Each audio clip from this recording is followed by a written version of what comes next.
여러분 안녕하십니까, 김만음입니다. 일본의 경제 도발로 한일 대치가 본격화되면서 이번엔 우리가 일본을 백색 국가에서 제외했습니다. 지난주 일본 측에서 한 차례 반도체 소재 수출을 허가를 하면서 숨고르기 아니냐 이런 얘기가 나오고 있습니다만 상황은 특별히 바뀌지 않았습니다. 우리 정부는 대화의 문은 열어둔 상태이고 대통령도 감정적인 대응 자제를 당부했습니다. 현 국면 어떻게 봐야 할지, 또 바람직한 대응 전략은 무엇인지 여야 의원 두 분 모시고 심층 토론해 보겠습니다. 정부가 백색 국가에서 일본을 제외하는 구식 개정안을 발표했습니다. 일본의 부당한 경제 보복에 대한 맞대응이지만 언제든 협의가 가능하다며 대화의 문은 열어뒀습니다.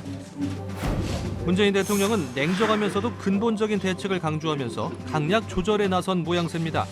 일본의 경제 보복에 대한 우리의 대응은 감정적이어서는 안 됩니다. 정치권도 해법 마련에 나선 가운데 여당은 위기 극복을 위한 결속과 단호한 대응을 주문한 반면 야당은 외교적 노력과 실질적인 해법을 촉구하고 있습니다. 아베 정부의 행태를 결코 용인하지 않을 것입니다. 우리에게 주어진 과제는 보다 더 냉정하고 단호한 대응을 하는 것입니다. 한일 선동에만 몰두한 청와대와 여당, 이제는 제발 외교적 해법에 나서야 합니다. 2+1 합의안을 포함해서 실질적 해법을 찾는 데 주력해 주십시오. 문제 원인인 강제징용 배상 판결에 대해서 국가적 차원의 대책을 내놓아야 합니다. 물질 배상 요구를 포기하고 정신적인 역사 청산을 요구하는 방식으로. 여야가 일본의 경제 보복 해법을 두고 공방을 이어가는 가운데 8.15 광복절과 오는 24일로 시한을 맞는 지소미아 재연장 여부에도 관심이 모아지고 있습니다. 한일 경제 갈등 이대로 확전될 것인가, 새로운 분기점을 맞을 것인가, 이번 주 토론당당에서 집중 토론해 봅니다. 오늘 두 분 자리하셨는데 먼저 더불어민주당 오영훈 의원입니다. 어서 오세요. 네, 안녕하십니까? 바른미래당 이태규 의원입니다. 어서 오세요. 네, 안녕하세요. 네, 제가 조금 전에 얘기했다시피 우리도 일본을 백색 국가에 제외했고요. 반면에 일본은 또 한 번 또 수출 허가를 했습니다. 문재인 대통령은 이제 감정적인 대응은 자제하자, 그러나 강하게 대응하겠다 이런 말씀을 하셨는데 여러 가지 종합적으로 봤을 때 어떻게 판단하시는지 현재 국면을요, 오 의원께서는요. 네, 일단 한일 경제 전쟁의 본질, 일본이 왜 이런 접근을 하고 있는지에 대한 분석이 필요한데요. 저는 첫 번째로 한국 경제가 IMF 이후에 상당히 그 경쟁력을 강화하는 방향으로 진행이 되고 있고, 특히 그런 데 반해서 일본 같은 경우에는 구매력 평가 기준에서 GDP가 이제 2023년에 한국에 추월당할 것을 또 예상하고 있는 상황이고요. 그렇게 경제가 좀 낙관적인 상황이 아니다라는데 그런 위기의식에서 출발하고 있고, 그리고 무역 수지 있어서도 적자폭이 상당히 줄어들고 있는 상황들은 감안한 조치라고 보여지고요.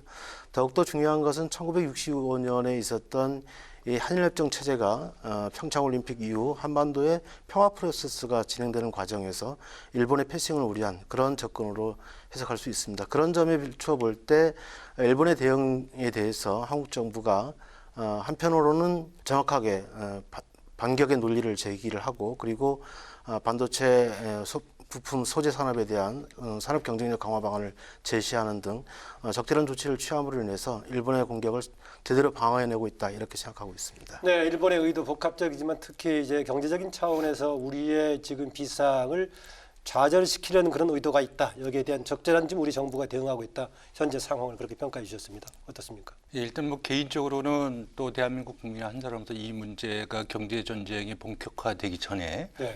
외교적 타협으로 원만하게 해결되길 진심으로 바라고 있지만 지금 시점은 오히려 이제 본격적인 전쟁이 시작되기 전에 어떤 고요함이나 숨고르기 이런 상황이 아니겠는가 이런 생각이 듭니다. 일본이 우리 한국에 대해서 경제보복 조치를 취했을 때 저는 이것이 단순한 어떤 일회성이나 어떤 그 단기간에 어떤 끝내려고 이런 결정을 내렸을 거라고 생각하지 않습니다. 네. 만약에 그런 의도가 있었다면 우리 정부가 두 차례에 걸쳐서 특사를 보냈을 적에 이미 적절한 절충점이나 타협점을 논의했을 텐데 일본은 이것을 거부했지 않겠습니까? 그렇기 때문에 이것은 아마 굉장히 장기적이고 나름대로 어떤 주도면밀한 어떤 계획 속에서 이런 부분을 대하고 있기 때문에 우리 정부의 어떤 냉철한 인식과 대응책이 더 굉장히 중요한 시점이다. 그런 측면에서 이제 우리 정부가 12일 날 이제 일본과 똑같은 방식으로 이제 예. 화이트리스트 배제 조치를 취했지 않습니까? 그래서 이런 카드를 정말 이제 일본이 어떻게 해석하고 받아들일 것인가? 이것이 정말 우리의 그런 조치에 대해서 일본이 정말 경계하고 두려워하는 카드인가? 뭐 이런 부분의 어떤 전략적 유효성의 판단도 저는 이제 정부가 하고 나서 배제 카드를 저는 꺼내들었다고 생각이 듭니다. 예. 다만 지금은 사실 이제 그런 카드를 들었지만 칼을 든 상태지 서로 다 양국이 뺀 상태는 아니다. 이 시점에서 저는 본격적 전쟁이냐 아니면 극적 절충점을 찾을 것이냐 이런 부분에서 이제 중대한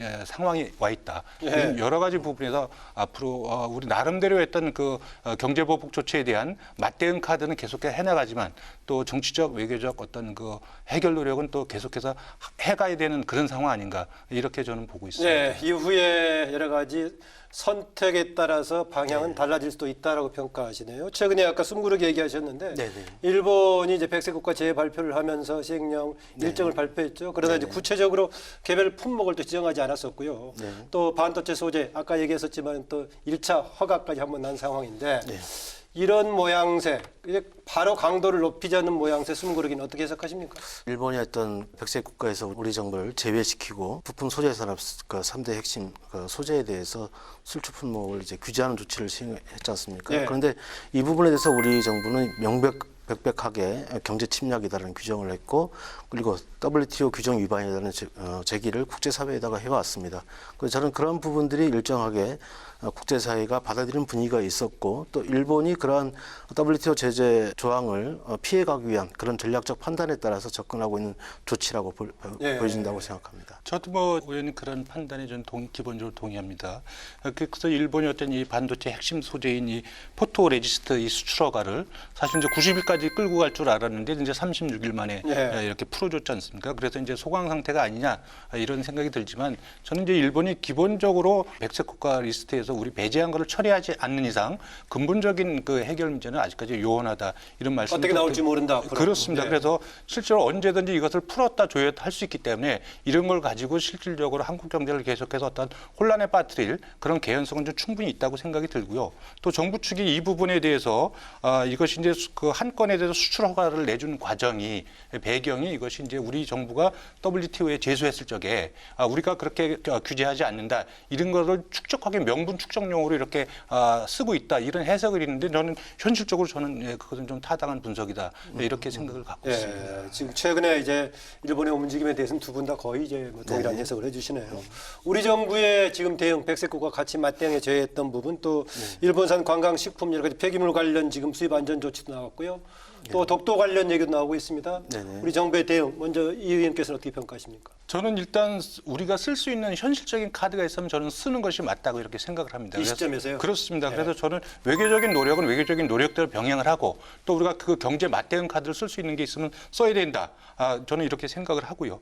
또 지금 정부가 어쨌든 화이트리스트 배제 조치 이건 이제 맞대응 카드로서 형식적인 측면에서 저는 굉장히 좋다고 생각을 합니다. 이를 비해서는 뭐 실효성 문제 얘기하는 사람도 있던데요. 저는 그 실효성까지도 저는 정부가 기본적인 판단을 했지 않겠는가. 이렇게 해서 일단 정부의 신뢰를 저는 보내고 싶고요. 다만 그 부분이 정말 일본이 아파하고 두려워하는 카드냐 이런 부분은 조금 별도로 좀 따져봐야 된다고 생각이 들고 이렇게 해서 화이트리스트 배제 결정 과정에 있어서 저는 실제로 당사자인 기업의 어떤 판단과 의견을 얼마나 수용했는지 이 부분은 사실 좀 궁금한 측면이 있습니다. 아하. 예, 그럼에도 불구하고 저는 이제 이런 부분에서 정부가 일단 최선의 노력을 다하고 있다. 이렇게 좀 평가를 하고 그런 부분은 조금 저희가 도와줘야 되는 거 아닌가 이런 생각이 들고요. 조금 더 말씀을 드리면 예. 사회적께서 말씀하신 대로 이제 독도야 우리 군사훈련 문제라든가 예. 여러 가지 부분을 말씀하셨지 않습니까? 저는 일단 그 일본산 불매 운동이나 뭐 이런 부분은 순수하게 저는 민간 영역에서 이루어져야 된다.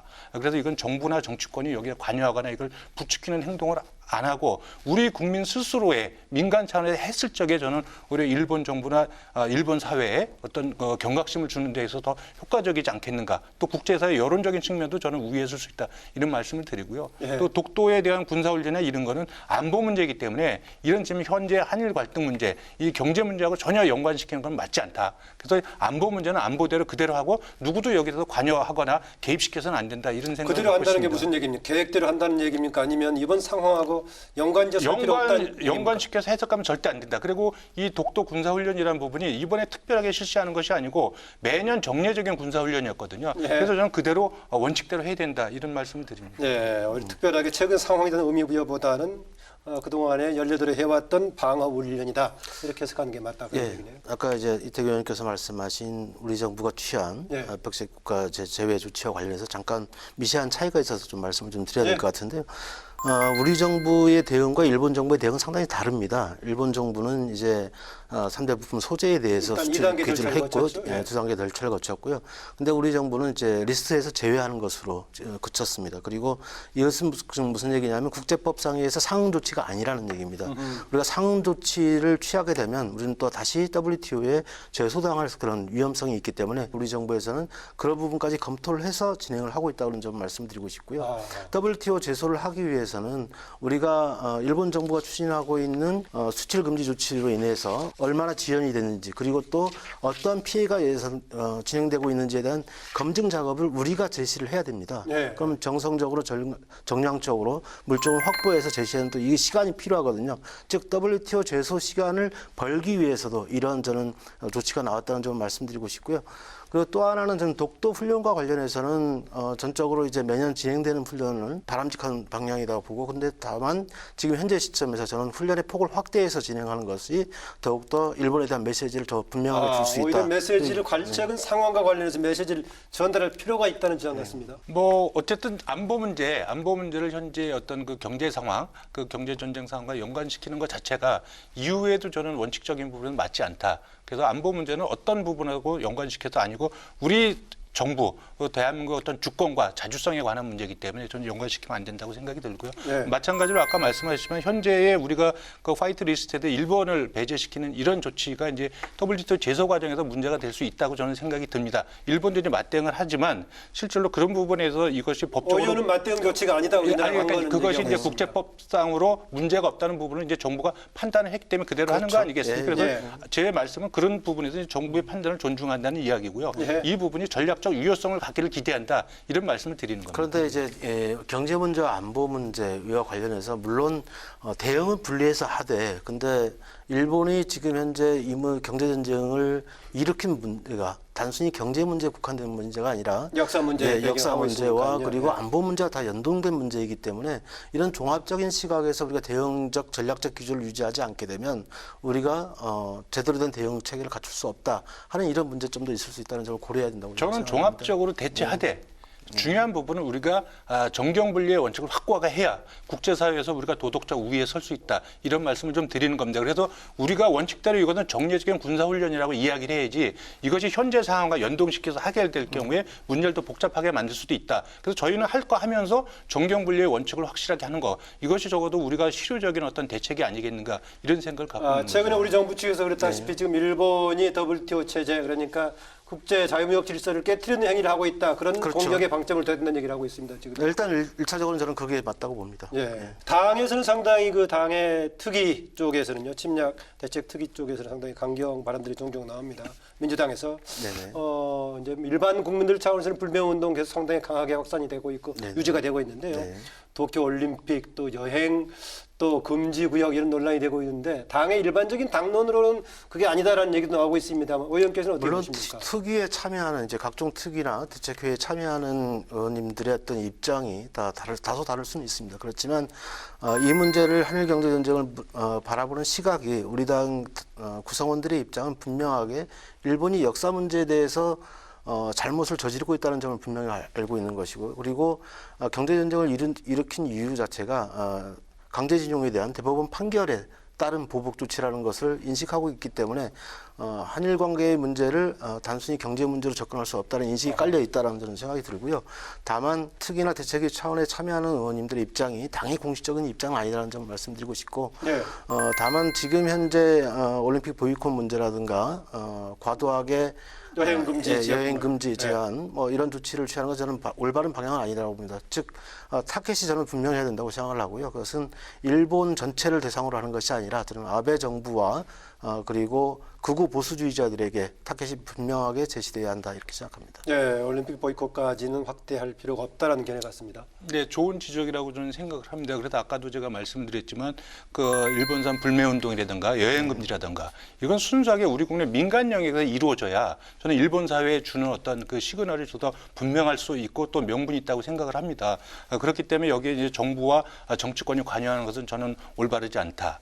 그리고 이제 지금 올림픽 보이콧 문제가 나왔지만 저는 이 부분은 저는 굉장히 무책임하고 저는 이제 감정적인 발언이다 이런 지적을 하지 않을 최근에 수가 방사능 없습니다. 문제까지 거론되면서 그렇습니다. 나오고 그래서 있습니다. 저는 정치와 스포츠는 완벽하게 분리되어야 한다. 이것이 저는 이제 국제사회 보편적 가치와 규범이 아니겠는가. 그래서 이 스포츠 문제를 정치에 연관시키는 순간 우리가 국제사회에서 도덕적 우위에 설 수가 없습니다. 그리고 실질적으로 이것이 현재 일본의 경제보복 그 조치를 막아내는 거기에 타격을 주는 카드인가에 대해서 실효적인 문제에서도 저는 별로 의미가 없다. 그리고 사실 우리가 그 참가 안 한다고 도쿄올림픽이 무슨 타격을 받겠습니까? 그리고 국제사회에 어떤 긍정적인 메시지를 줄 수 있겠습니까? 저는 그런 측면에서 아니라고 생각이 들거든요. 그래서 우리가 좀 더 성숙한 자세로 접근할 필요가 있다. 사실 지난번에 그 성황리에 끝난 우리 평창올림픽에서 러시아가 참여하지 못했습니다. 근데 지금 그거 기억하는 사람 아무도 없거든요. 그래서 제가 볼 때는 참가 안 하는 국가만 제가 손해인 것이지 이 문제는 제가 볼 때 경제 보복 이 조치를 대응하는 카드로 쓰는 거 이건 저는 잘못됐다 이렇게 생각합니다. 근데 제가 볼 때는 그러니까 물론 이제 올림픽 그리고 스포츠를 가지고 쟁점으로 삼는 부분은 다소 과한 측면이 있습니다만은 근데 올림픽 과정에서 개최 장소를 방사능 유출 지역인 이제 후쿠시마 지역으로 이제 한다든가 그리고 그쪽에 농수산물을 그 선수단 대표에게 이제 제공한다든가 하는 문제에 있어서는 저는 당연한 문제제기가 있어야 된다고 그건 보고요. 우리나라뿐만이 아니라 그것은 IOC 차원에서 나오지 않겠습니까? 전 세계에 참가하는 모든 선수단에게 안전에 관련된 문제이고 건강과 관련된 문제이기 때문에 그런 부분에 대한 문제제기는 저는 적절한 지적이라고 보고요. 다만 전체적으로 우리가 올림픽의 정신을 훼손하는 이런 과도한 발언들은 자제되는 게 맞다라고 생각합니다. 예, 그래서 그 말씀하신 대로 지금 우리가 지금 맞대응하고 싸워야 될 상대는 사실 아베 정부와 그 아베 정부를 떠맡치는 이제 극우 세력들 뭐 이런 부분이죠. 그래서 일본 국민 전체가 아니지 않습니까? 그런 측면에서 우리가 정치권이나 어떤 뭐 정부 차원에서 만약에 이것이 올림픽의 문제를 거론한다든가 또 일본 여행 금지를 거론한다든가 이 부분에서 우리가 조금 신중할 필요가 있다 이런 말씀 좀 드리는 겁니다. 우리 정부의 명확한 입장은 문체부 장관께서도 얘기를 하셨지만 올림픽 보이콧은 아니라는 걸 분명히 하고 있습니다.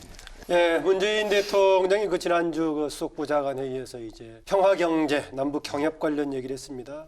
특히 우리나라가 이제 규모의 경제도 같이 맞붙여서 얘기하면서요. 일본을 극복하는 중요한 해법이 된다 이렇게 얘기했었는데 물론 당장의 해법이냐 중장적인 해법이냐 얘기가 다를 수 있겠습니다만 최근에 문재인 대통령의 발언과 인식 먼저 야당 의원부터 어떻게 보십니까? 뭐 이거는 저는 뭐 사실 좀 비판하지 않을 수 없다. 그래서 굉장히 현실과 동떨어진 말씀을 하셨다. 그래서 대통령께서 상황 인식에 오류가 있다 이런 말씀을 드리고 더군다나 그 대통령께서 그렇게 말씀하신 이후에 또 북한이 미사일 도발로 이렇게 화답을 했기 때문에 사실 대통령의 말씀의 모양새가 더 좀 안 좋아졌다 이런 생각이 드는데요. 일단 첫 번째로 저는 이제 시기적으로 좀 맞지 않는다. 그래서 지금 우리가 이제 북핵 문제도 지금 답보 상태에 있고 이것이 해결이 된 남북 경협으로 이렇게 가야 되는데 그건 굉장히 시간이 필요한데 지금 일본의 이제 경제보복 조치는 당장 발등에 떨어진 불이거든요. 이런 측면들이 제가 볼 때 시기적으로 좀 맞지 않는 말씀을 좀 하셨고요. 두 번째는 이제 북한은 사실 이제 세계적으로 굉장히 가난한 나라입니다. 이 가난한 나라와 대한민국이 합쳐가지고 갑자기 일본 그 경제 규모를 뛰어넘는 어떤 그 경제 발전을 이룩한 거 이런 건 저는 현실적으로 맞지 않다. 그건 경제적으로 조합이 불가능한 조합이다 이렇게 생각이 들고요. 설사 통일이 된다고 한들 독일 같은 경우도 한 20년 이상의 후유증을 알았지 않습니까? 우리가 정말 거기다 남과 북의 시너지 효과를 일으키려면 대한민국 정부의 엄청난 저는 자산이 여기 투입이 돼야 되는데 그것도 참 굉장히 오랫동안 시간이 걸린다. 비용이 더 많이 들어간다. 그리고 또 실질적으로 이제 일본 경제 규모와 이제 내수 이런 거를 말씀하셨는데 우리가 지금 일본과의 전쟁의 문제의 핵심은 기술력의 문제지 이 경제 규모나 내수 경제 문제가 아니거든요. 이런 측면에서 저는 대통령께서 남북 경협의 중요성, 남과 북이 하나가 됐을 때 우리가 대한민국에 도움이 되는 건 분명하지만 현재 일본과의 어떤 이 경제 보복 이거를 맞대가는 카드로 그 대안으로 말씀하신 거는 현실적으로 좀 동떨어져 있다 이런 지적을 좀 하고 싶습니다. 네, 당시의 발언의 맥락을 정확히 살펴볼 필요가 있습니다.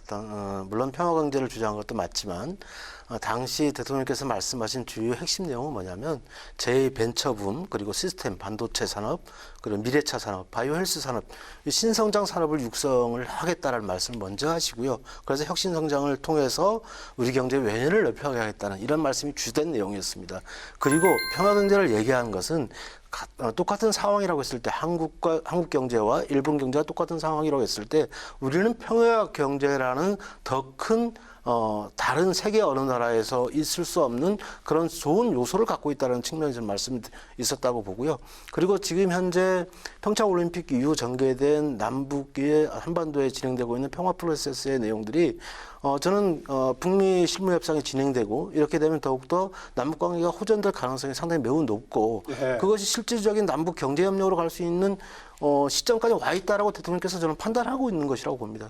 만약 그런 대통령의 판단이 맞다면 실질적인 남북 경제 협력의 조치가 대한민국 경제의 도약을 이끄는 상당히 중요한 요소가 될 수 있는 것은 분명한 사실이다라는 생각이 들고요. 즉 그 평화 경제 메시지를 통해서 우리가 일본과의 경제 전쟁을 하는데 우리 대한민국 국민들이 위기의식을 가질 필요는 없다. 그리고 대단한 자부심을 가지고 진행해 나가야 된다. 이런 자신감의 표현으로 저는 이해하고 싶습니다. 저게 실질적인 가능성도 지금 안고 대통령께서 그런 발언하신 거다라고 보고 있네요. 저는 이제 뭐 의원님께서 이제 여당 의원이시니까 대통령의 말씀을 이제 지지하고 그걸 보완하는 말씀을 해주셨다고 생각이 들고요. 다만 이제 그런 취지를 제가 모르는 바는 아니지만 적어도 우리가 일본과의 어떤 경제 전쟁을 하는 입장에서 대통령의 어떤 평화 경제론이나 이런 부분은 제가 볼 때는 현실적으로 실효적인 대책이 될 수가 없다. 그건 우리가 장기적으로 다른 영역에서 추진하고 또 그런 쪽에서 한국 경제의 활성화를 가져올 문제지 지금 일본과의 이런 맞대응 카드로서 일본의 어떤 이 경제 보복 조치를 극복하는 현실적인 카드로서는 부적절하다 이런 말씀을 드리는 겁니다. 예. 또 하나 이제 우리가 맞대응 관련된 카드 중에 하나가 한일 간의 군사 정보 관련 얘기입니다. 지소미아 폐기. 초반에는 여당의 이해찬 대표가 이 문제 쉽게 건드릴 문제 아니다라고 얘기했었는데 상황이 상당히 이제 강경하게 되면서 이것도 검토된다라는 것인데 또 약간 걔네들 왔다 갔다 합니다. 이게 또 이제 미국하고 같이 맞물려 있는 문제다 이런 얘기 나옵니다. 시점이 마침 이제 8월 24일 아닙니까? 갱신 여부가? 어떤 입장이십니까? 저는 8월 24일까지 좀 시간적 여유가 있다라고 좀 보여지고요. 판단이 아직 보자. 좀 더 지켜봐야 되는 상황이고 가장 중요한 것은 미국과 일본 그리고 한국 간의 어떤 저는 논의가 지금 진행되고 있다고 생각을 합니다. 물론 미국이 이 문제를 가지고 중재에 적극 나서지는 않겠죠. 관여의 입장을 계속 유지할 것이고 중재의 입장을 취하지는 않을 것이라고 봅니다. 그렇다고 해서 또 우리 정부의 입장에서 미국으로 하여금 중재를 요청하거나 이럴 사안도 저는 아니라고 보고요. 그러면 나머지 기간 동안에 중요한 판단 요소는 어떤 게 되겠습니까? 독자적인 판단이 있어야 된다고 보고 저는 일본의 경제보복 조치에 대해서 일본의 어떤 대응 조치가 없게 된다면 저는 폐기도 검토할 수밖에 없는 상황에 이르고 있지 않은가라는 생각을 하고 있습니다. 고려해야 될 것은 일본은 태도다 이렇게 보고 있습니다. 저는 뭐 아까도 말씀드렸지만 조금 냉철하고 좀 복합적 사고가 필요하고 특히 이 지소미아 폐기 문제는 정말 이제 그런 하나의 중요한 어떤 과제다 이렇게 생각이 듭니다. 그래서 이제 일부에서는 이 부분을 가지고 이것을 이제 폐기 여부를 거론할 경우에 이제 미국을 끌어들일 수 있는 지렛대 역할도 할 수 있고 실질적으로 일본이 긴장하는 거 아니냐 이런 판단 속에서 말씀들을 하신데 실질적으로 과연 그런 이제 유효성이 있는 것인가 이 부분에 대해서는 정부가 저는 누구보다도 더 명확하게 잘 판단할 거라고 생각이 들고요. 그래서 저는 실질적으로 지소미아의 중요성이라는 것은 단순히 정보 공유 협정 이 차원이 아니라 한미일 삼각 안보 협력 체제 상징성을 갖고 있다는 데 저는 중요성이 있다고 보는 거고 그렇기 때문에 신중해야 된다고 이제 많은 분들이 지적을 하는 거지 않습니까? 오히려 일본과의 어떤 정보 교류량 이건 오히려 이제 후차적인 문제다. 그래서 만약에 이것이 미국의 반대에도 불구하고 파기가 될 경우에 실질적으로 이제 미국에서 어떤 그 한국에 대한 인식이 조금 더 부정적으로 갈 수 있는 그런 요소가 있을 수 있다. 이런 지적들이 있는 거고요. 또 하나는 이제 아베가 결국 이제 그 지소미아 폐기 문제를 빌미로 해서 일본의 안보나 이런 부분의 위협이나 이런 걸 과장해서 정말 평화헌법을 개정해서 실질적으로 어떤 그 궁극주의를 가려고 하는 이런 부분에 밑받침의 빌미를 줄 수도 있는 것이 아닌가 이런 생각이 든다. 근데 일본이 자주 국방 얘기하면서 간다. 그런데 물론 이제 아베가 어쨌든 이제 자기들 입장에서 자기들 권력에 유리한 쪽으로 해석해서 갈 수도 있는 거 아니겠습니까? 그런데 이제 제가 사실 개인적으로 조금 더 우려하는 부분이 있다면 이거는 이제 실질적으로 우리가 지소미아를 폐기하면 중국과 러시아, 북한 입장에서 보면 실질적으로 이제 한미일의 그 안보 협력 체제가 사실상 이제 붕괴됐다는 이런 잘못된 시그널을 줄 수가 있거든요. 그랬을 적에 정말 동북아의 어떤 군사적인 긴장이나 이런 것이 더 고조되고 군사적인 어떤 충돌의 개연성이 더 확산될 수도 있는 거 아닌가. 사실 이런 부분에서 우리가 조금 더 종합적으로 조금 판단해 볼 필요가 있다. 그래서 단순히 한일 갈등 문제를 가지고 지소미아 문제의 폐기 여부를 결정하는 것이 아니라 지금 어쨌든 국제 정치나 국제 관계라는 것은 하나의 사안이 여러 군데로 다 복잡하게 연관이 돼 있는 거 아니겠습니까? 예. 그런 속에서 좀 판단했으면 좋겠다. 이런 말씀 좀 드리고 몇 싶습니다. 가지 부정적인 파장을 지금 우려하네요. 네, 근데 저는 우리나라의 입장에서 이 문제를 바라봐야 된다고 보고요. 물론 네. 종합적인 세계 동북아 정세 속에서 이 문제를 바라보는 건 맞지만 우리 주체적인 입장에서 저는 이 문제를 바라봐야 된다고 생각합니다. 그런데 핵심적으로 이번 그 경제보복 조치 과정에서 아베 수상이 이야기한 내용은 뭐냐면 대한민국 정부가 전략물자 관리 통제를 실패했다. 예. 이렇게 주장하고 있는 거 아닙니까? 그런데 뭐 좀 많이 바뀌긴 했습니다만. 근데 예. 이제 우리 증거를 대고 있지 못하는 것이고요. 오히려 대한민국 정부가 전략물자 관리에서는 더 잘하고 있다라고 미국 등지에서도 이건 평가를 하고 통계로 있는 나와 거죠. 있죠. 예. 그건 분명하게 나와 있는 것이기 때문에 그 안보와 관련된 문제, 전략물자 통제라는 것은 안보와 관련된 문제인데 일본이 이렇게 오판하고 있고 이렇게 상황을 왜곡하고 있다는 상황인 것입니다. 이런 왜곡하고 있는 부분에 대해서 우리가 한미일 동맹, 물론 한국과 일본과의 관계만을 우리가 보면서 이 지소미아 문제를 바라봐야 될 것인가? 저는 이 부분에 대해서 문제 제기를 해야 된다고 생각하는 것이고요. 안보의 문제에서 일본이 문제 제기를 하는 것과 똑같은 문제 제기입니다. 그러니까 우리도 대응할 수 있는 저는 카드가 있어야 된다는 것이고 그런 폐기 가능성도 고려할 수밖에 없는 상황에 놓여 있다 이렇게 생각합니다. 그럼 오 의원께서는 이후의 상황에 따라서 우리 입장에 주체적으로 대응하면서 기존의 한미일 이런 그 뭐 동맹 체제가 바뀔 수도 있다고 보시면 어떻습니까? 아니 저는 한국과 미국과의 동맹 체제는 좀 바뀌지 않는다고 보고요. 아하. 그것은 여전히 유효한 것이고, 근데 다만 일본이 원하는 한일 관계의 체제는 1965년 한일협정 체제에 머물러 있습니다. 이 냉전적 질서 체제에 있어야만이 일본의 위치가 독점적으로 인정받는 생각을 갖고 있는 것이거든요. 그런데 우리는 한반도 평화체제가 새롭게 정착되고 있는 이 시점에서는 한일 관계도 새롭게 정립돼야 되는 이런 시점에 와 있다 이렇게 봅니다. 예, 한일 관계 정비이지 한미일 체제에는 그렇게 미치는 변수가 아니다. 지소미아 폐기가 이렇게 보네요. 저는 그 지소미아 폐기 문제가 저는 한미일 관계 또 한미 관계에서 저는 상당한 영향을 미칠 수밖에 없다. 다만 그럼에도 불구하고 이것이 우리가 전략적으로 폐기를 해야 된다고 정부가 판단하면 저는 어쩔 수 없다고 생각이 듭니다. 그럼에도 불구하고 이건 동북아 전체의 어떤 그 정치, 경제, 안보의 질서 속에서 우리가 좀 판단해 볼 필요가 있다는 이런 지적에 정부가 좀 귀를 기울였으면 좋겠다 이런 말씀을 드리는 거고 아까 오 의원님께서 말씀하신 대로 지금 전략물자 관리 어떤 문제점이나 이런 부분은 우리가 더 일본이 문제 제기를 했다면 오히려 우리가 더 완벽하게 관리하고 있다는 것이 입증이 된다면 지난번에 우리 정부가 이미 그랬지 입증이 된 않습니까? 거죠. 이거를 네. 제3국이나 국제사회에서 공개적으로 검증해보자. 저는 이런 카드를 지속적으로 오히려 국제사회에 호소하고 그래서 일본의 주장이 터무니없다는 것을 무력화시키는 이런 것이 더 현실적이지 않겠는가 이런 말씀을 좀 드리고 싶습니다. 알겠습니다. 미국 관련 얘기를 좀 더 해보겠습니다. 최근에 미국의 트럼프 대통령 발언 썩 뭐 기분 유쾌하지 않습니다. 뭐 이런저런 특히 한국 관련 얘기인데요. 지난달에는 트럼프 대통령이 우리 문재인 대통령이 중재를 요청했다 이런 얘기를 했었는데 직접 방문을 했던 김현정 청와대 국회안보실 2차장 만약에 중재 요청을 하면은 또 그쪽에서 나오는 이른바 글로벌 허구가 될 일이 있냐라면서 중재 요청은 특별하게 요청하지 않았다라고 하고 있습니다. 뭐 충분히 이해할 만합니다. 그렇게 요청을 했을 경우에 트럼프식의 더 많은 요구 가능성이 있는데 최근에 미국의 우리 한반도 특히 우리와의 관계를 보는 트럼프 대통령의 시각은 어떻게 보십니까? 저는 상당히 실리적인 입장을 계속 유지하고 있다. 그러니까 미국의 실리적인 입장이라는 것은 만약에 예를 들어서 우리 정부가 중재 요청을 하게 된다면 미국 정부가 지금 요구하고 있는 방위비 분담액을 상당히 높여줄 수밖에 없는 우리가 비용 부담을 할 수밖에 없는 상황에 갈 수 있다는 얘기죠. 한때 뭐 5배 기까지 거론되고 있습니다. 그런 상황들을 우리가 놓고 볼 때 미국 입장에서는 특히 미국과 일본의 관계를 고려하지 않을 수 없는 것이고 또 한미 양국의 관계를 고려하지 않을 수 없는 것이기 때문에 저는 중재에 나설 이유가 없다라고 생각합니다. 즉 중재에 나서려고 하면 그에 상응하는 메리트가 있어야 될 것이고 그것은 저는 경제적 이득이라고 볼 수밖에 없다라고 생각을 합니다. 네. 일단 저는 뭐 그 동맹의 문제를 저 아파트 월세에 비교해서 이렇게 표현하고 마치 우리 대통령을 조롱하는 듯한 이런 부분은 저는 한 나라의 지도자로서 굉장히 저는 품위 없는 굉장히 경솔한 행동이다.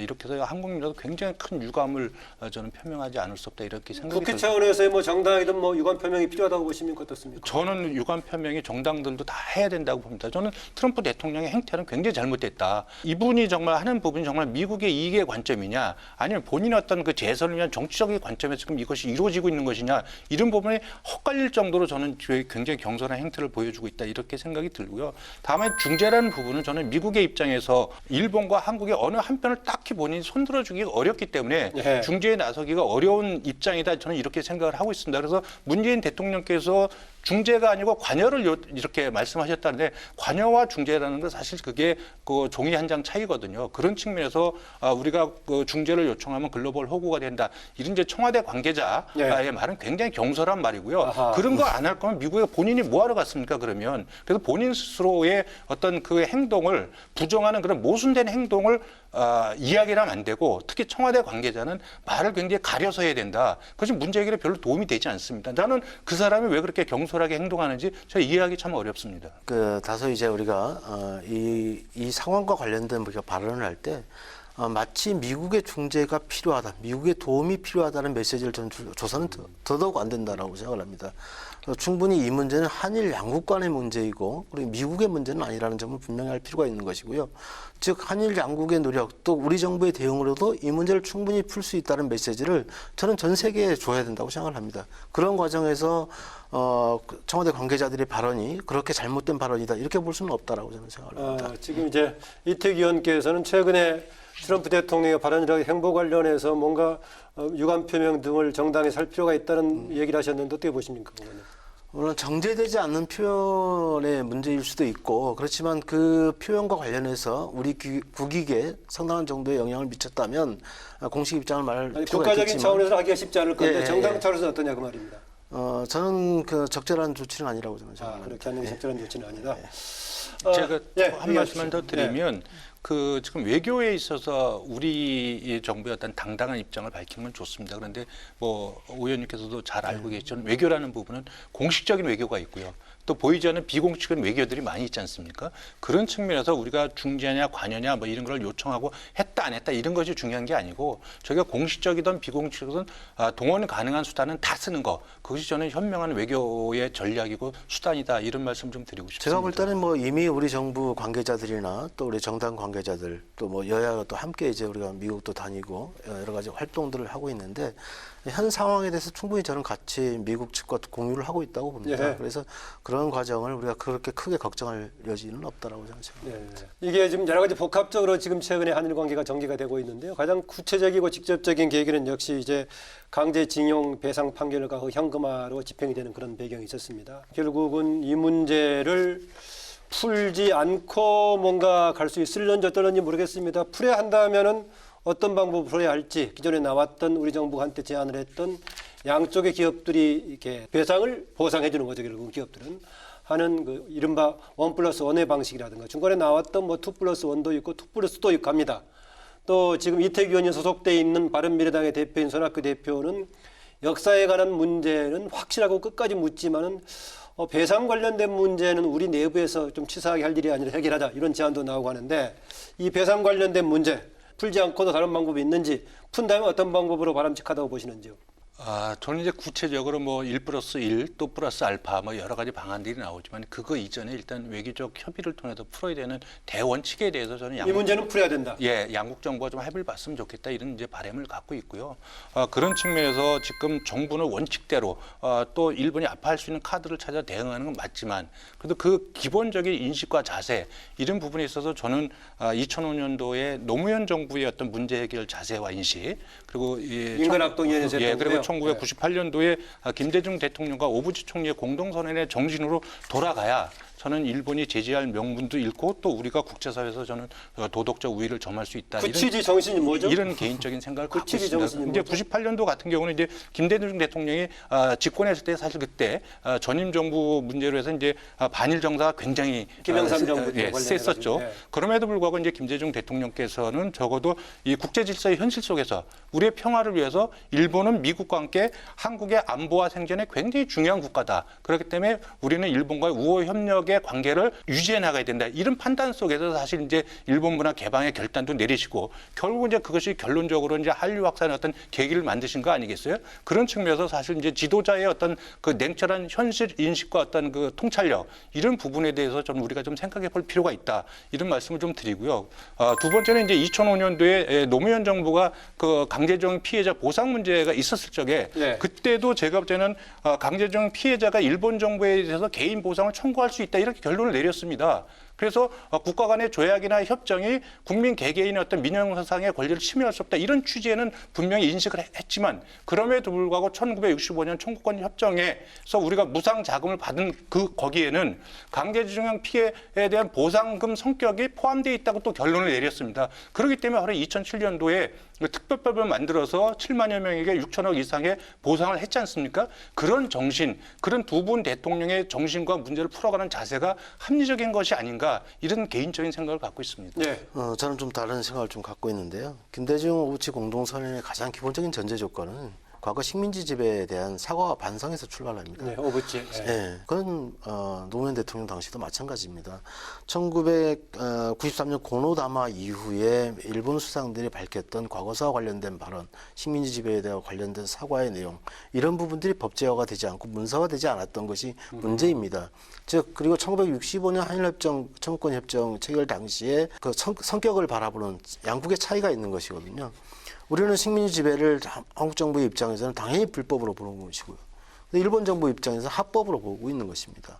이 문제를 풀지 않고서 과연 한일 간의 역사 문제에 대해서 해결이 될 수 있는가? 저는 없다고 봅니다. 물론 그동안 우리 정부에서도 상당히 이 과거사 문제를 해결하기 위해서 많은 노력을 해왔습니다.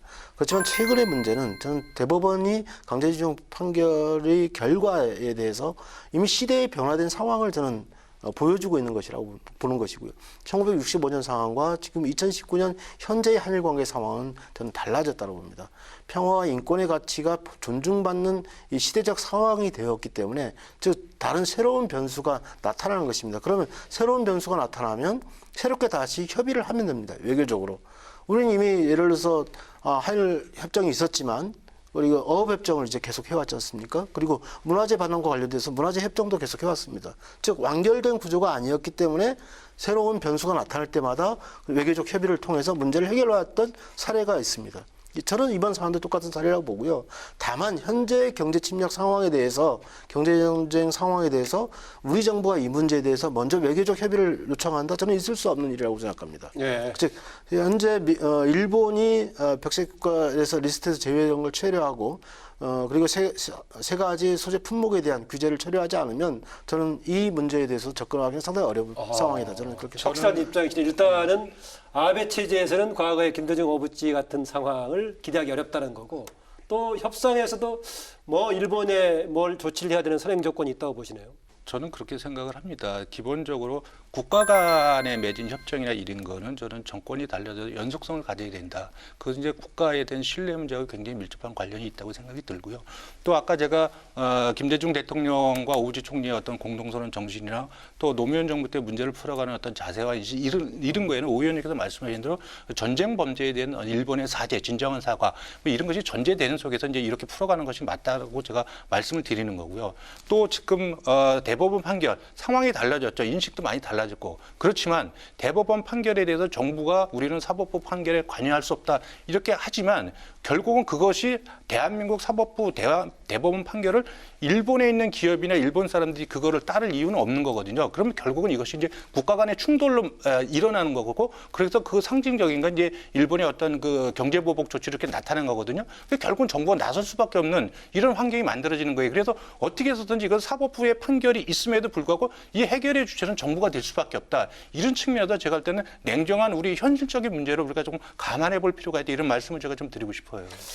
이태규 의원께서는 아까 양 정상들의 결단, 이른바 요즘에 많이 나왔던 탑다운 방식이 결국은 될 수밖에 없다라고 얘기하셨는데 그럼에도 불구하고 이제 양쪽의 문제가 풀기 어려운 상황이 됐을 경우 결국은 제3국의 중재라든가 국제사법재판소 ICJ 넘기는 얘기 되고 있는데 그 방향으로 갈 수밖에 없다고 보시니까 어떻습니까? 근데 지금은 저는 시기가 좀 이른 부분이 있다고 이르다. 봅니다. 예. 왜냐하면 나중에 만약에 됐을 때는 중재위로 가야겠습니까? 아니면 ICJ로 가야겠습니까?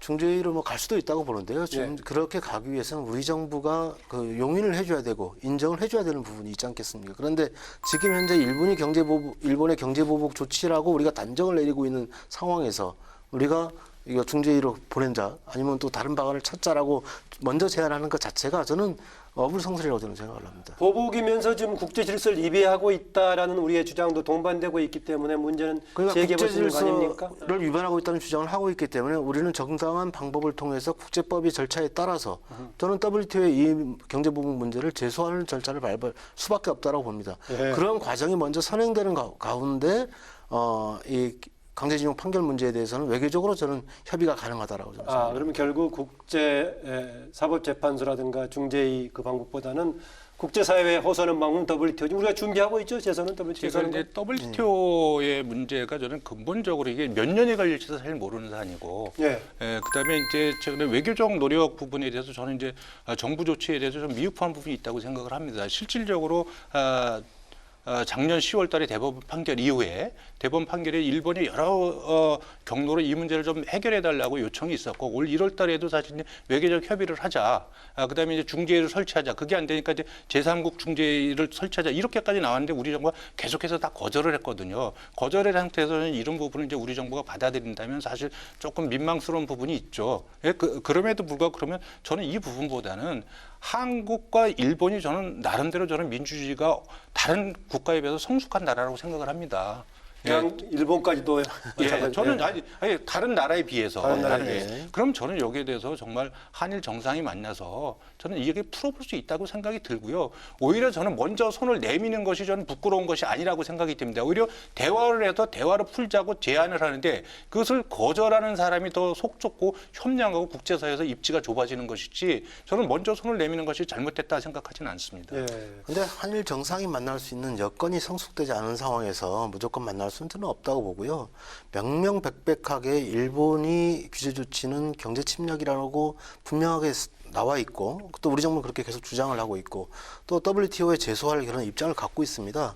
이런 상황에서 우리가 대화를 하자라고 얘기하는 것은 저는 맞지 않은 부분이고 저는 국제법에 따라서 WTO 제소 절차를 밟아야 한다. 그래서 양자 협의 요청서를 WTO에 제출하는 수순을 밟는 것이 맞다라고 저는 봅니다. 아니 왜냐하면 이게 저희가 지금 일본을 공격한 게 아니잖아요. 우리가 공격을 받은 거죠. 받았기 때문에 제소를 하는 거죠. 우리가 제소를 하는 거죠. 아니 그러니까 예. 그 우리가 이야기한 건 좀 방어적인 조치란 말이죠. 일본의 공격에 대해서 우리가 부당한 공격을 받았기 때문에 방어하는 조치이기 때문에 우리는 그러니까 국가로 당연히 방어를 해야죠. 방어하면서 또 한편으로는 대화의 어떤 신호, 요구 이건 얼마든지 할 수 있다. 만약에 이게 공격을 하면서 대화하자 이러면 그거 이중성이지만 우리는 필요한 최소한의 방어 조치를 하면서 또 어쨌든 대화를 풀어가고 싶다 하고는 이런 저는 도덕적 우위를 점할 필요가 있다. 이런 말씀을 좀 드리고 저는 싶은 뭐 거예요. 당연히 이제 대통령께서나 아니면 또 정부 여당 입장에서 저는 투트랙 전략을 저는 쓰고 있다고 봅니다.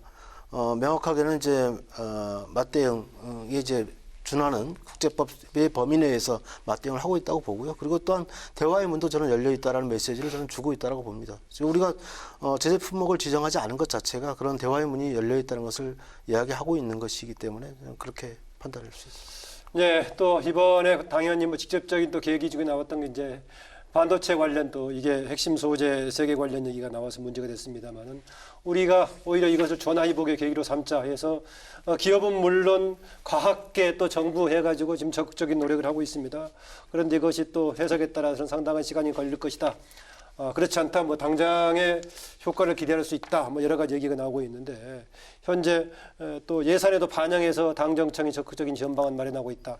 여기에 대한 어떻습니까? 기대할 만합니까? 어떻습니까? 저는 충분히 기대할 만하다고 보고요. 물론 이제 지난번에 이제 추경 처리 과정에서 여야의 어떤 협조가 잘 이루어져서 2,700억 가량이 이제 일본의 수출 규제 대응을 위한 긴급 예산이 이 편성이 자체는 뭐 됐고, 삭감되거나 그렇지 않았었죠. 예, 그래서 예. 이 부분에 대해서 삭감되지 않았기 때문에 저는 다행스러운 그런 조치였다고 보여지고요.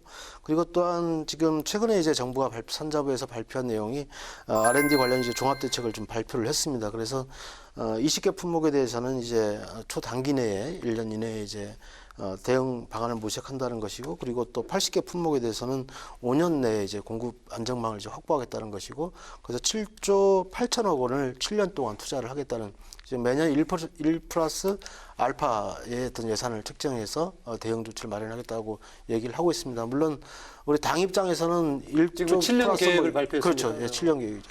그런데 뭐 1조 플러스 알파가 아니라면 단기간에는 선제적으로 대응하기 위해서 2조 플러스 알파가 돼야 되지 않나 하는 이런 주장도 있습니다. 7년 계획이 실현되려면은 집권을 더 하든지 아니면 다음 정권도 개성해서 하도록 하는 거죠. 뭔가 이렇게 서로 통합된 협치가 필요할 것 같은데요. 지금 국산화 관련해 가지고는 이제 다른 좀 이견이 나오는 것 중에 하나는 시기적으로 얼마 좀 걸릴 거란 얘기에다가 요즘에 국제 분업 체계에서 과연 경제성 관련 문제가 제기가 되고 있습니다. 이태경 교수 어떻게 보십니까? 글쎄 뭐 이 부분은 제가 전문가가 아니기 때문에 근데 제가 내부에서 여러 가지 당에서 토론 하지 당의 않았습니까? 토론도 있고 이제 전문가들 의견을 말씀을 좀 들어보면 일단 정부가 저는 무조건 나서서 국산화에 앞장서는 거 이거는 제가 바람직하지 않고 이건 기업이 알아서 해야 될 문제. 그래야 더 생산성이나 효용성에서도 문제가 있지 않겠는가. 오히려 저는 이제 기업이 마음껏 뭐를 할 수 있도록 규제를 풀어주고 기업을 지원하는 방법 뭐 이런 부분에서 정보가 좀 필요하다고 이제 보여지는데. 규제를 풀어야 될 사안들이 많습니까? 어떻습니까? 네, 저는 굉장히 많이 있다고 생각이 들고 최근에 이제 우리가 과연 여러 가지 그동안 그 소재나 이런 부분들이 지역의 어떤 지역이 기준에 이렇게 해서 생산을 못했던 부분이 이번에 이제 여수 지역에서 이렇게 문제됐던 과거의 이런 사례가 다시 드러나고 있지 않습니까? 그런 측면에서 이제 정부의 규제 혁신이나 이런 부분이 굉장히 중요하다는 생각이 들어요. 그다음에 이제 말씀하신 대로 지금 이것이 정부가 무슨 1년 안에 뭐를 하겠다. 저는 이거는 정말 굉장히 어떤 좀 과도한 어떤 주장이라고 생각이 들고요. 이것이 몇 년이 걸치더라도 꾸준하게 그래서 정권이 바뀌더라도 연속성을 가지고 꾸준하게 밀어붙이는 국가 전략 차원에서 하는 이제 이런 것이 정권이 바뀌고 장관이 바뀌는 게 아니라 계속해서 가는 이런 부분이 굉장히 중요하다고 보고요. 네. 또 이제 그런 측면에서 사실 정부가 이번에 대응이 사실 너무 좀 치밀하다 이런 생각은 제가 좀 갖고 있지 못합니다. 왜냐하면 지난번에 당정청에서 지금 의원님 말씀하신 대로 이제 1조 이상을 투입을 해가지고 이제 부품 소재 경쟁력 강화 방안 이렇게 발표했지 않습니까? 그게 지난해에 그 산자부가 대통령한테 보고한 업무 보고 내용하고 똑같습니다. 그런 내용을 지금 재탕 3탕에서 발표하는 거거든요. 그러면 작년 10월 이후에 지금 일본하고 했던 그 경제 충돌 이런 부분이 예상이 됐을 적에 정부가 무엇을 했느냐 이런 부분에서 저는 굉장히 안이하게 대응했던 측면이 있었다 이런 부분을 지적하지 않을 수가 없고요. 네. 또 한 부분은 이제 가령 예를 들어서 우리가 국산을 하더라도 이것이 이제 가격 경쟁력 또 시장성 뭐 이런 걸로 봐야 되지 않겠습니까? 가령 이번에 이제 일본이 이렇게 수출을 허가한 그 포토 레지스트 같은 경우는 이제 일본 같은 경우가 이제 전 세계 90% 시장의 90%를 장악을 하고 있다는데 이 시장에 우리가 뛰어드는 것이 과연 맞는 것인가? 그래서 국제 분업 체계나 이런 부분을 정확히 이해를 하고 우리가 어떤 쪽에서 가장 경쟁력을 가질 수 있는 것인가? 이 부분을 해야지 일본이 수출을 하지 않으니까 우리가 자체적으로 국산해서 우리가 충당한다. 그래서 우리의 어떤 그 국내 시장만 바라보고 모든 것을 해결할 수 있는 것은 아니다. 저는 그런 쪽에서 우리가 좀 더 종합적이고 냉철하고 좀 치밀한 전략 이것이 좀 필요하지 않겠는가 이렇게 생각이 듭니다. 저는 뭐 냉철하고 치밀한 전략을 짜고 이제 대응을 하고 있다고 보고요. 가장 중요한 것은 뭐냐면 우리 중소기업이 세계 수준의 기술을 갖고 있음에도 불구하고 대기업이 그 기술을 사용하지 않고 협력 모델을 구축하지 않았던 부분도 있습니다. 그래서 그 간과됐던 부분에 대해서 대기업과 중소기업의 협력 모델 체계를 어떻게 확고하게 만들 것이냐 이 부분에 대해서 정부가 중개 협력 관계 중간 역할을 한다. 그렇죠. 그 관련 위원회도 만들고 이제 담당 기구도 만든다는 대책을 발표를 했고요. 그리고 또 무조건 다 무슨 소재 부품 산업을 다 우리가 국산화시킬 수는 없겠죠. 국제분업 체계 속에서. 그런데 다만 우리가 기술을 갖고 있고 기술 경쟁력을 갖고 있을 수 있는 분야에 대해서는 저는 경쟁력을 강화할 수 있도록 중소기업을 적극 지원하는 이런 저는 노력을 해야 된다고 봅니다. 그래서 연구개발 단계에서부터 실용화 단계에서까지 종합적으로 지원할 수 있는 체계가 마련되는 그런 계획들을 마련하고 있다는 점 말씀드리고요. 그리고 지금 세계 소재 부품에 대해서 일본 기업들이 대응 방식을 보면 수출선이 다변화되고 있지 않습니까? 우리 측의 노력에 의해서 그래서 지금 일본 기업들은 벨기에의 생산 라인을 이제 가동한다. 그리고 중국의 생산 라인을 가동한다. 그리고 대만의 싱가포르의 생산 라인을 가동한다. 역시 이런 우리의 수준을 하고 생산지도 있죠. 외부에 있는 것을 또 가동하고 있죠. 그렇죠. 예. 그래서 저는 수입선을 다변화한 부분 이런 그 국산화 정책과 수입선 다변화 정책이 효과를 내고 있기 때문에 이미 일본 같은 경우에는 수입선 자체가 끊어지게 되면 기업이 도산할 위기도 있을 수 있는 것이거든요. 그래서 저는 그 문제에 대해서 너무 우리가 걱정해서 위기의식을 넣을 필요는 없다 이렇게 생각을 합니다. 우리의 국산화 다변화 전략에 일본 기업들도 부분적으로는 오히려 호응하고 적응하고 있다는 평가입니다. 저는 뭐 그거는 이제 시장의 저는 생리라고 생각을 합니다. 그래서 이게 수출입 규제 조치라는 부분이 저는 공격을 하는 쪽도 저는 상대적으로 피해를 보는 거기 때문에 중요한 부분은 그래서 이제 전략적 판단이 굉장히 중요한데 그래서 결국은 일본의 수출 규제 또 우리도 만약에 수출을 규제한다면 우리 기업도 충격이 오는 거 아니겠습니까? 그래서 이러한 조치들이 결국은 양국 경제나 양국 관계 발전에 도움이 안 된다는 부분 그 결론을 저희가 빨리 이끌어낼 수 있는 거 이것이 문제 해결의 좀 핵심이다. 그리고 일본 정부도 그걸 빨리 깨닫게 하는 거 이게 중요하다고 생각을 해요. 저는 그 일본 정부가 우리 경제의 가장 급소를 공격했다고 주장을 하고 있고 그 일본에서 그런 얘기가 나오고 있는데 저는 우리 경제의 가장 강한 부분을 건드려서 오히려 일본이 저는 자충수를 둔 거라고 저는 생각합니다.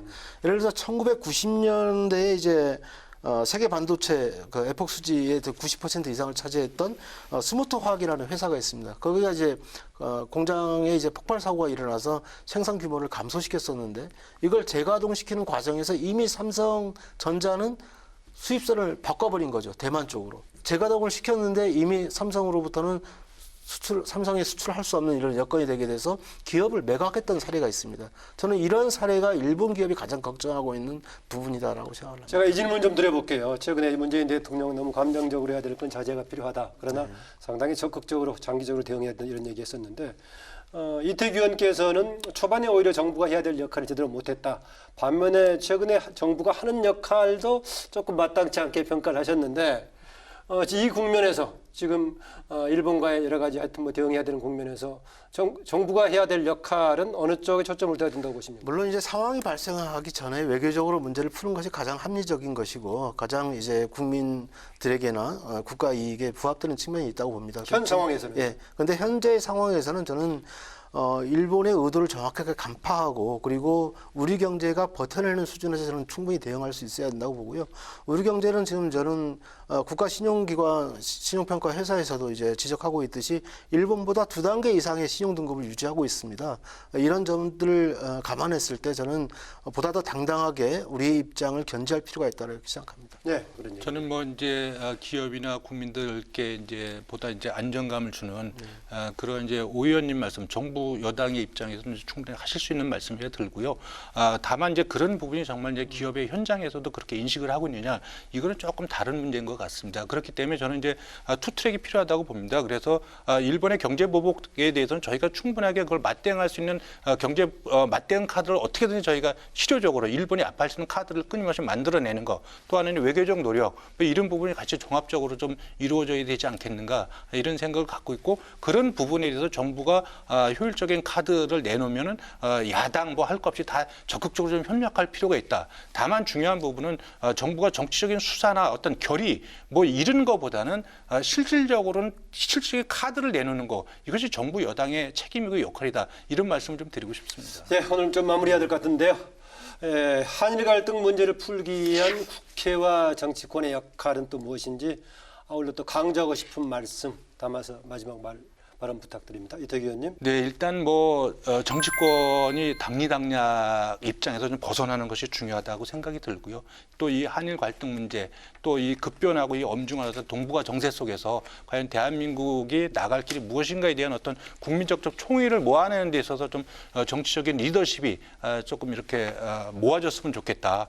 그런 어떤 정치권의 어떤 그 성찰, 각성이 필요한 거 아닌가 이런 생각이 들고요. 또 마지막으로 좀 정부 여당에 드리고 싶은 말씀은 일본의 경제 보복이 시작이 되자마자 이제 대통령을 비롯해서 많은 분들이 이제 이순신 장군을 많이 거론을 하셨어요. 예? 이순신 장군을 많이 거론을 하셨는데 이것이 정치적 수사가 안 되려면 실질적으로 이순신 장군은 굉장히 치밀하게 실효적인 문제를 가지고 일본을 격파했거든요.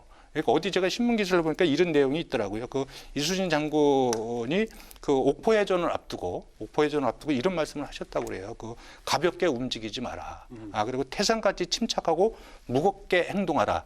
이런 말씀을 하셨다고 합니다. 지금 정부 여당은 그렇게 행동하면서 실질적으로 일본이 아파할 수 있는, 일본이 두려워할 수 있는 그런 카드들을 만들어내는 거, 그런 카드를 만들어낸다면 정치권도 총 하나로 힘을 모아서 정부 여당을 지원해주지 않겠는가 이렇게 생각합니다. 네. 정치권이 하나가 돼서 대응해야 한다는 의원님의 지적에 동의를 하고요. 그렇지만 근거 없는 주장을 통해서 위기론을 확산시킨다거나 그리고 또 가짜뉴스를 통해서 정부의 대응 의지를 약하게 한다거나 또 국민의 여론을 분열시키는 이런 행동들은 저는 자제되어야 한다고 생각을 합니다. 특히 최근 야당 일부에서 나왔던 최근의 한일 갈등이 문재인 정부의 자작극이다라는 이런 어처구니 없는 발언이 나오고 있는 상황에 대해서 주의를 주지 않을 수 없고요.